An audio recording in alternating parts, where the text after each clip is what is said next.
Samsung S20 Plus, changed LCD, Yan cell mga phone boss, repair. meron tayong bagong tanggap. Samsung S20 Plus. Yan, napita tayo ni bossing sa TikTok. Kaya naisipan niya magbumisita sa ating shop.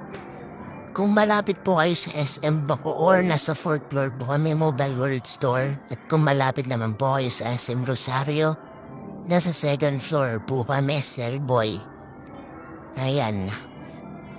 Nandiyan, i-check na natin dyan kung goods yung LCD ng ipapalit natin.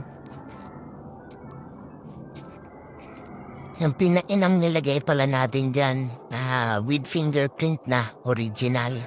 Na-assemble na natin, binabalik na lang natin yung mga pyesa tapos okay na yan. Natatay na ako. Sabay ganun eh. Ayan, bubuin na natin yan, tapos bigay na natin yan. Hindi na natin yan papadalin pa.